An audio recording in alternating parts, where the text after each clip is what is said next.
All right, here is tomorrow's workout for you. So, getting in a general warm-up, I want you to at least get about 2 minutes worth of cardio, whether that's outside running, whether that's doing burpees, jumping rope, anything like that.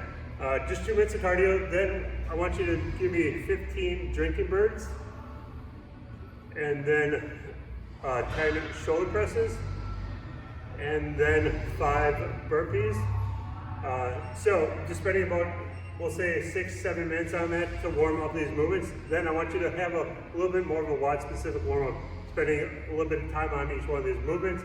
I would recommend probably right around 10 reps on each movement before we do get started.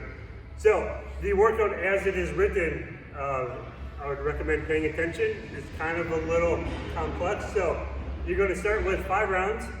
You're going to do a 40-meter run. After that 40-meter run, you're going to go into 2 rounds of weighted movement. So again, you're going to do 5 total rounds, but after each run, you're going to do 2 rounds. Hopefully that makes sense to you. So essentially we're doing 10 rounds of weighted movements with 5 runs sprinkled in there. So these 2 rounds, you're going to do 12 deadlifts, then 6 hang power cleans on each side, and then 6 shoulders to overhead on each side.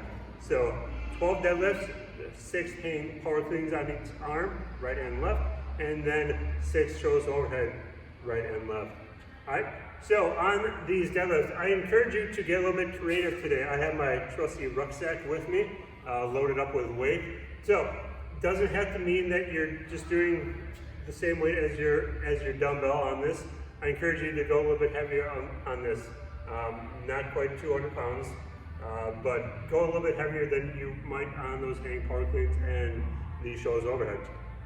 So on that deadlift, things I want you to focus on: keep that core tight, shoulders are back. You're going to lift this up to those hips, and then on the way back down, push those hips back, keep those knees behind those toes, ideally over those ankles, and then returning it back down to the ground. So wrapping out a couple reps for you.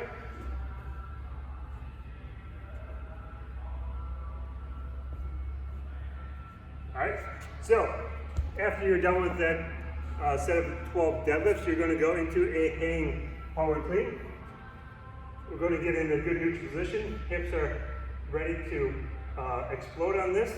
We're going to get those hips going through, popping this weight up to our shoulders, and then returning back underneath it. So quick pop of those hips all the way through, and then returning back in. So from this power position, drive those hips through, and then returning back underneath. So you're going to do 6 on each side for that. Then we go into the shoulders to overhead. Shoulders to overhead. If you want to make this a little tougher, you're going to do a strict press. So just a drive straight up. Keep that core intact, so not letting those ribs poke out. Keep that core intact. So strict press. If you're feeling a little spicy today, otherwise a push press, a dip drive. Keep those hips underneath you, dipping down, driving up. Or a push jerk, a dip, drive, dip, quick dip, drive it up, and then sink it back underneath. All right, so again, you're doing 5 rounds, 400-meter run. If you do not have a spot to run, 2 minutes worth of cardio on that. Then you're going to go into 2 rounds after each run of 12 deadlifts, 6 hang power cleans on each side, and then 6 shoulders overhead. This one looks pretty fun. Hope you guys enjoy.